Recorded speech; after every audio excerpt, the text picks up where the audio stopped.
बेटे, आज उठन च देर नहीं कर देती तू तो बड़ी छेती है जाग जानी होनी है। बेटे, उठने में आपने देर नहीं करती, आप तो बड़ी जल्दी जाग जाती हो। इनका लहजा हमेशा ही ऐसा शफीक हुआ करता था। वो जब भी बात करते थे तो लहजे से इस कदर मिठास झलकती कि सामने वाले के लबों पर खुद ब खुद मुस्कुराहट उभर आती थी।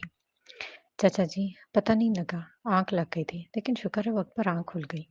उन्होंने जाननवाज बिछाते हुए जवाब दिया तो वो अस्पात में सर हिलाते हुए वापस कुरान पाक की जानी मतवज्जो हो गए, जहाँ वो आयात और फिर उनके तर्जुमा तफसील मुलाहिजा कर रहे थे। धीरे-धीरे बत्तियाँ रोशन होना शुरू हो गईं और इस घर के मकीन भी उठकर फजर की अदायगी करते गए। नमाज से फारिग होकर आधों के हाथों में कुरान करीम, जबकि आधों के हाथों में सूरह यासीन थी।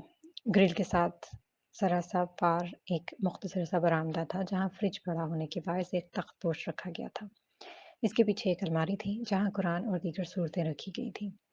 सर्दियों में नईम और सगीर साहब अपने कुरान मजीद और सूरतें लेकर इस तख्तपोश पर बैठा करते थे।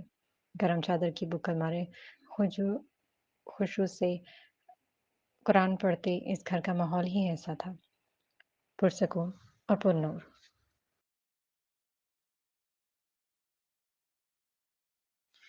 फजर की नमाज से फारूक होकर ही जरीना बेगम और आलिया बेगम बावर्ची खाने में जा पहुंची थीं। फजर के बाद ही यहाँ नाश्ते का एहतमाम किया जाता था। जरीना बेगम ने पराठों का आटा गूंदा तो आलिया बेगम ने जल्दी जल्दी गुज़श्ता रोज पका हुआ सालन निकाल कर जरा सा पानी डालकर चूल्हे पर गर्म होने चढ़ा दिया। सुबह का फैलता उजाला सर्दी भी बढ़ा रहा था। धुंध के गोले फिजा में फैले हड्डियों को ठठड़ा रहे थे। ऐसे में तमाम ग्रिलों के आगे पर्दे पड़े हुए थे। अम्मी, मैंने शलजम नहीं खाने अब। नाश्ते में लिहाजा मेरा एक आमलेट बना दीजिएगा। फर्श पर रखे हुए चूल्हे के सामने पीढ़ी रखकर बैठी जरीना बेगम ने चेहरा उठाकर बेटे के फरमाइशी प्रोग्राम सुनाते चेहरे को देखा था। क्यों बेटे, अब्बा की अंडों की फैक्ट्री है? चुप करके शलजम के साथ पराठा खाओ। फजूल की चिड़खानी डालने की कोई जरूरत नहीं है। तुम्हें अंडा बना के दिया तो तुम्हारी देखा देखी बाकी बच्चे भी मांगेंगे। जरीना बेगम पे पेड़े पर घी लगाते हुए कहा तो मुकर्रम का मुंह बन गया।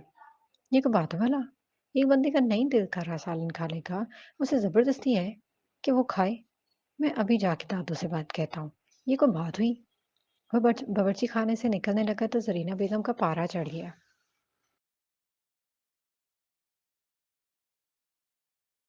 वे मुकर्रम, मैं तेरियां लत्तां पान देनियां ने, बहुते नखरे हो गए ने तेरे। ओए मुकर्रम, मैंने तुम्हारी टांगे तोड़ देनी है, ज्यादा ही नखरे हो गए हैं तुम्हारे। उन्होंने पराठा तवे पर डालते हुए कहा तो आलिया बेगम मुस्कुरा दी। क्या हो गया बाजी? छठो, बच्चा है, दे दो जो मांग रहा है। नहीं मांगते दूसरे बच्चे। आलिया बेगम शुरू से ही ऐसी सुलझ होती। उन्होंने सालन डोगी में वापस डालते हुए कहा तो जरीना हैग बड़बड़ा कर रह गई। जा तू प्लास्टिक बिछा और ये मावरा और सेमल कहाँ है? तैयार हो गई हैं? ते बुलाओ उन्हां नू, भांडे रखन आकर। एक और पराठा छांट कर तवे पर डालते हुए मुंह बसूर कर गोया हुई थी। आलिया बेगम सर अस्पात में हिलाती हुई बर्तन वाली टोकरी उठाए अंदर की जाने बढ़ी थी। ग्रिल के पार ही कारपेट पर प्लास्टिक बिछाकर उन्होंने बर्तन वाली टोकरी रखी तो सैमल और मावरा भी यूनिफॉर्म में इनके पीछे पीछे ही बर्तन रख रही थी। कलसूम जहां पहले से ही नीचे मौजूद थी। घर के मकीन धीरे धीरे प्लास्टिक के दायरे के गिर्द जमा हो रहे थे। दादो, अम्मी मुझे अंडा बना के नहीं दे रही हैं। मुकर्रम ने मुंह बनाते हुए दही प्याली में डालती हुई कलसूम जहां से कहा तो उन्होंने गहरी सांस भरकर इसकी फरमाइश करते चेहरे की जानिब देखा और फिर एक आवाज जरीना बेगम को लगाई। अगले 3 मिनट में अंडा दस्तरखान पर था।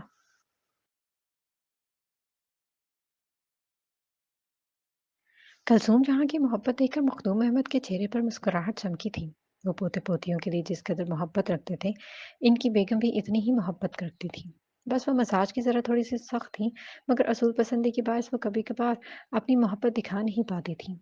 अगरचे वो एक क्वार्टर में रहती थी, मगर जिस तरह से उन्होंने अपनी जिंदगी इस क्वार्टर को बनाने में गुजारी, इसका एक एक कोना अपने हाथ से सजाया।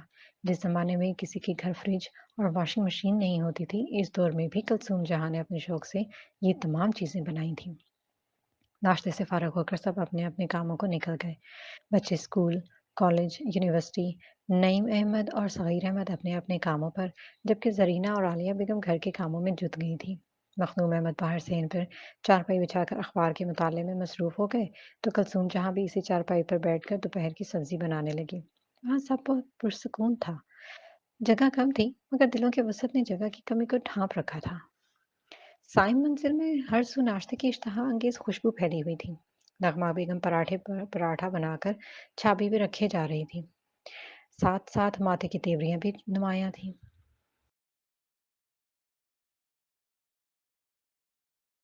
निकम्मी जई, कोई काम नहीं कराती। फैशन करवा लो, सुर्खियां लगवा लो, बस इसी के यही काम आंदा है इस कुड़ी नूं।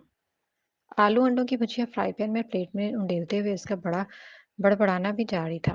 नाश्ते की मेज पर बैठे हुए साईं अहमद करीबन रोज ही उनकी ये बड़बड़ाहट सुनते थे। ओए बंटी बबलू, चलो छेती छेती नाश्ता मुका लो फिर, स्कूल देर हो जाएगी। पराठों वाली चाबी मेज पर रखते हुए उन्होंने सीढ़ियों की जानिब देखते हुए हाँक लगाई थी। नगमा कदी आराम नाल भी बोल ले आकर, तोबा, वैसे तेरा बड़ा ही भागा है। साइम साहब ने पराठे का नवाला तोड़ते हुए इनकी आवाज को निशाना बनाया तो नगमा बेगम नथने फुलाकर इनकी जानिब देखने लगी। बस जी, कभी जो जुल्फों के असीर हुआ करते थे, आज आवाज को निशाना बनाए हुए। शावा भी शावा। ताली पीटते हुए वह गोया हुई तो कहकहा मारती हुई हाइसा अपना बैग धप से सोफे पर फेंकती कुर्सी पर बराजमान हुई। बाबा, क्या बात है आज? सुबह सुबह ही अम्मी के हुस्न के बड़े कसीदे पढ़े जा रहे हैं। ग्लास में पानी उंडेलते हुए वो आंख मारते हुए साइम साहब से गोया हुई तो नगमा बेगम खामोशी से अपनी कुर्सी पर बैठ गई। फिलहाल हाइजा की बात पर इनका तबसरा करने का कोई मूड नहीं था। मैं पराठा नहीं खाऊंगी, मुझे तो स्लाइस सेंक दें। उसने पराठे की जानिब देखते हुए मुंह बनाते हुए कहा तो उन्होंने बड़े ही सब्र से इसकी जानिब देखा और फिर जब बोली तो लहजे में इस कदर ठहराव था कि हाइजा खामोशी से अपनी प्लेट में पराठा रखने पर मजबूर हो गई थी।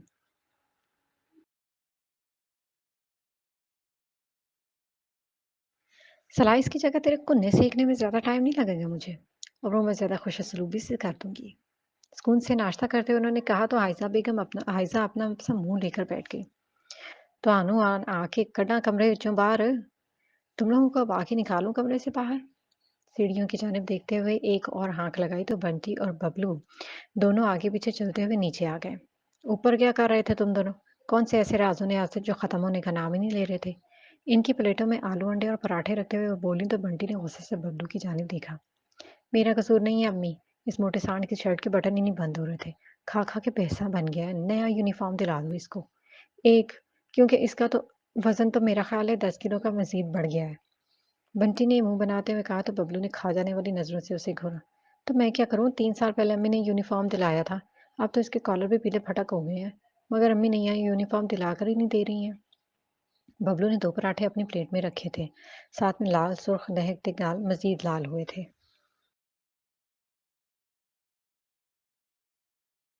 वापस रख एक पराठा। गजब खुदा का, एक दिन तूने खा खा के फट जाना है और हम बेचारों ने सिर्फ इस घर में तेरी चर्बियां ही इकट्ठी करते उम्र गुजार देनी है। हाइसा ने मुंह पर हाथ रखते हुए इसकी बेइज्जती सी की थी। हाइसा, बुरी बात है, छोटे भाई को ऐसे नहीं बोलते और नवाले तो बिल्कुल भी नहीं गिनते। उन्होंने सिरे मुस्कुराते हुए कहा तो हाइसा भी हंस दी। जा मोटे, क्या याद करेगा, खा ले। हाइसा ने पराठा वापस उसकी प्लेट में रखते हुए कहा तो वो दांत निकालकर खाने में मशगूल हो गया। नाश्ते से फारग होकर साइम साहब ने हाइसा को यूनिवर्सिटी छोड़ा, जबकि बंटी और बबलू खुद ही अपनी अपनी साइकिलों पर स्कूल के लिए निकल गए। तमाम मकीनों के जाते ही नगमा बेगम भी अपने काम में जुट गई थी।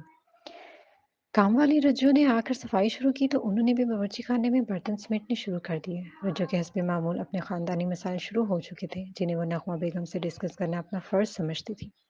इनकी जिंदगियां यूं ही पुरसकून दिखाई देती थी, मगर एक ऐसा खला था इनकी जिंदगियों में जिसके बायस एक अधूरापन इनके अंदर छुप सा गया था, मगर कोई कुछ कहता नहीं था।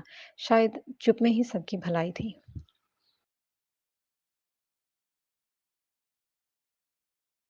दोपहर 12 बजे के करीब मखदूम अहमद के अहल खाना का दस्तरखान सज चुका था। दोपहर का खाना अक्सर व बेशतर बरामदे में ही खाया जाता था, जहाँ एक चारपाई के आगे बड़ी सी चटाई बिछाई होती थी। चटाई पर गोल दायरे की सूरत में दस्तरखान बिछा दिया गया था। धूप के बायस पर्दा उठा हुआ था, इसलिए ठंडी हवा के झोंके मुसलसल अंदर आ रहे थे। कलसूम जहाँ हस्बे मामूल चटाई पर मौजूद थीं, अलबत्ता मखदूम अहमद चारपाई पर हमेशा की तरह दोनों टांगे खड़ी किए दीवार के साथ पुश्त लगाए बैठे हुए थे। दाढ़ी बिल्कुल ताज़ा बनी हुई दिखाई दे रही थी, जो अभी वो कुछ देर कब्ल धूप में पीढ़ी रखकर बैठे बना रहे थे। बच्चे तो नहीं आए हले? मैनू भी कोई खास भूख नहीं है। बच्चे तो आए नहीं अभी, मुझे भी कोई खास भूख नहीं है। मखदूम अहमद ने कलसूम जहाँ की जानिब देखते हुए कहा तो कलसूम जहाँ ने गुस्से से उनकी जानिब देखा। बार बार नहीं असी ला सकते, जिन्नी भी है खा लो हुण। बार बार नहीं हम रख सकते, जितनी भी भूख है खा लो। कलसूम जहाँ के कहने पर वो खामोश से हो गए थे। वो हमेशा यूं ही खामोश हो जाया करते थे, शायद इसलिए कि इन्हें कुलसूम जहाँ से बेपनाह मोहब्बत थी, या फिर शायद इसलिए कि वो मिजाज नरम, जबकि कुलसूम जहाँ मिजाज की थोड़ी सी सख्त थी।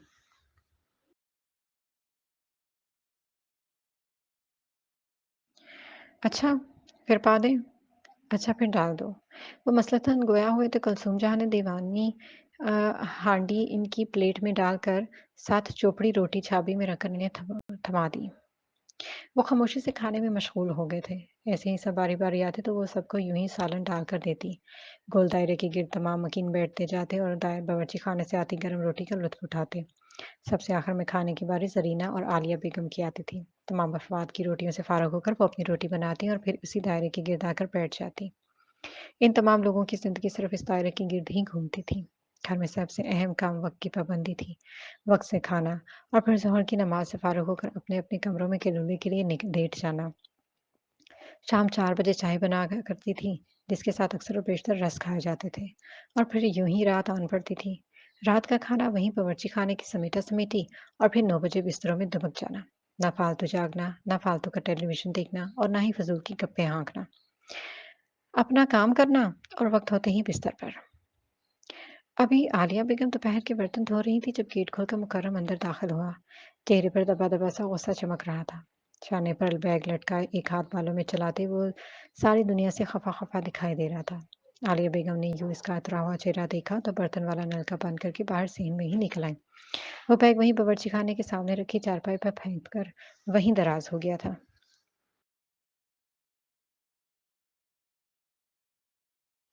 क्या बात है मुकर्रम, खैर तो है ना बेटा? ये मुंह क्यों सुजाया हुआ है? आलिया बेगम कमर पर हाथ टिकाकर इससे गोया हुई थी। मुकर्रम ने आंखों से बाजू हटाकर उनकी जानब देखा। इनके चेहरे पर फिक्रमंदी देखकर वो उठ बैठा था। सच तो ये था कि मखदूम अहमद के बाद इसकी सबसे ज्यादा दोस्ती आलिया बेगम से थी।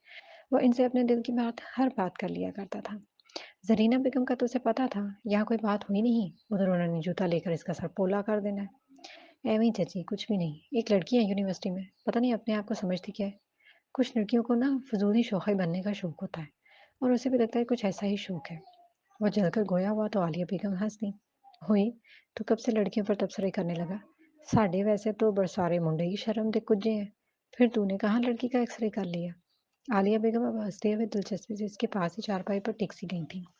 अलबत्ता ज़रीना बेगम अंदर ज़ोहर की नमाज़ पढ़ने में मशगूल थीं। "इस कबूतरी का एक्स-रे करती है मेरी जूती। ना तवज्जो हासिल करने के लिए हरकतें करे तो ना दिखे बंदा।"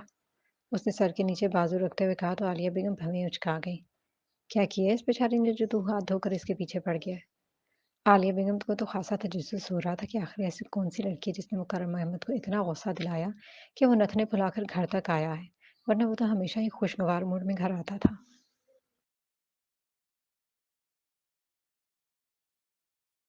एमी क्लास में फुदक फुदक कर सारे सवालों के जवाब देती थी।